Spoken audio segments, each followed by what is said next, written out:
Assalamualaikum warahmatullahi wabarakatuh. Saya Radita Intan Sari Dewi dengan NIM 20010300012. Saya dari kelas 4 C Ilmu Komunikasi, konsentrasi Humas. Di sini saya akan mereview jurnal dengan judul Membangun Kepercayaan Diri Remaja, Pelatihan Public Speaking guna menghadapi era industri 4.0. Baik, yang slide pertama ini ada komunikasi merupakan kebutuhan bagi manusia. Mahasiswa juga harus memiliki kemampuan komunikasi di era industri 4.0, yaitu memiliki 4C. 4C itu terdiri dari critical thinking, creativity, collaboration, and communication. Tantangan dalam berbicara di depan umum adalah mampu mengendalikan rasa takut dan menyampaikan informasi dengan percaya diri, mampu menyusun topik, materi, dan ide, serta membuat pendengar mengingat dan melakukan perubahan terhadap ide yang diterimanya. Pelatihan public speaking ini juga membuat individu berpikir secara terbuka, kritis, dan mampu empati terhadap lingkungan sekitar. Di era industri 4.0 ini memberikan dampak pentingnya keterampilan public speaking bagi setiap individu di berbagai macam profesi. Kehidupan manusia akan terus mengalami perubahan yang diawali oleh ide-ide atau tentang perubahan. Ide atau gagasan tersebut ini harus disampaikan agar bisa diwujudkan. Maka disinilah peran penting public speaking dalam kehidupan bermasyarakat maupun berorganisasi. Public speaking perlu dikuasai sejak dini, utamanya saat mulai remaja. Masa remaja ini merupakan masa pembentukan identitas diri. Remaja ini lebih suka berkelompok, menunjukkan keakuannya, dan ingin diakui oleh orang lain. Oleh karena itu, pelatihan public speaking ini merupakan pelatihan yang bagus untuk bekal remaja dalam berorganisasi. Terdapat 5 unsur yang menjadi faktor keberhasilan dalam berbicara di hadapan umum. Yang pertama itu ada menguasai materi. Penting bagi setiap individu untuk menguasai materi yang akan disampaikan, karena merupakan kunci kesuksesan dalam berbicara di hadapan umum. Mempersiapkan materi dengan baik dan mempelajarinya akan memberikan kemudahan untuk mengatasi hal yang tidak diinginkan dalam menyampaikan materi. Yang kedua ada mengenali audiens. Ketika seseorang individu berbicara di hadapan orang banyak, artinya individu tersebut sedang berbicara dengan berbagai karakter dan latar belakang yang berbeda. Setiap karakter mempunyai ciri khas dan cara memperlakukannya berbeda pula. Maka seorang speaker public speaking harus mengenali para pendengarnya agar dapat menyesuaikan diri dan mampu membuat suasana itu tidak monoton. Yang ketiga ada visualisasi positif, yaitu memberikan gambaran pada diri sendiri sebagai seseorang yang mampu meyakinkan audiens, menyampaikan poin-poin penting dengan gestur dan bahasa tubuh yang meyakinkan. Visualisasi positif ini akan membuat tenang dan nyaman sehingga akhirnya mampu membawakan public speaking yang menarik.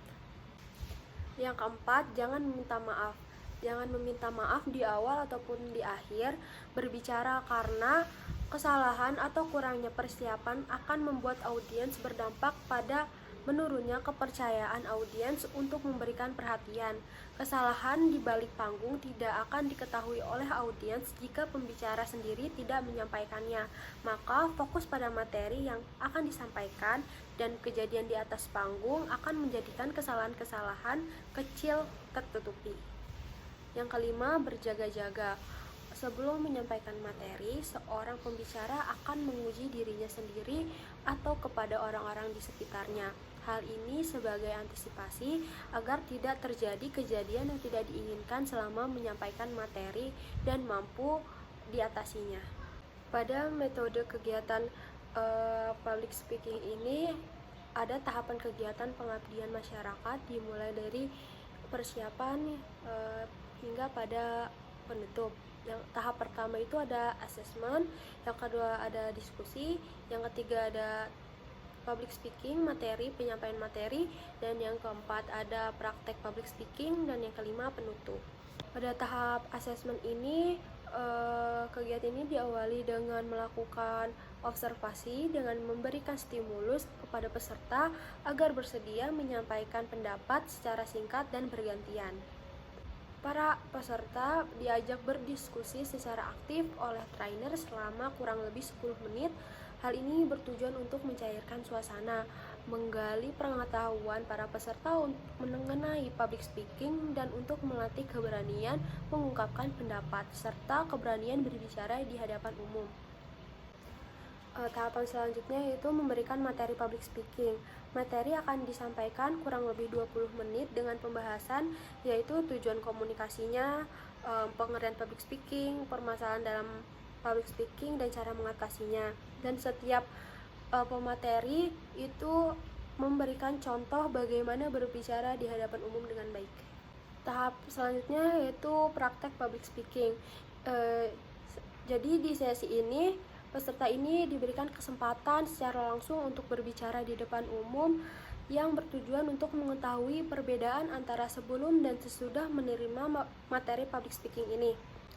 Pada tahap penutup ini, para peserta akan mendapatkan hadiah sebagai bentuk apresiasi karena mereka sudah berani tampil di depan kelas. Pendapat saya mengenai jurnal tersebut yaitu jadi pelatihan public speaking ini sangat penting bagi siswa dalam menunjang kemampuan berbicaranya di hadapan umum. Sebelum adanya pelatihan public speaking ini, para siswa merasa malu jika berbicara di depan umum. Dan para siswa juga ketika sudah di depan umum, mereka menjadi blank atau lupa apa yang akan disampaikan sehingga tidak fokus.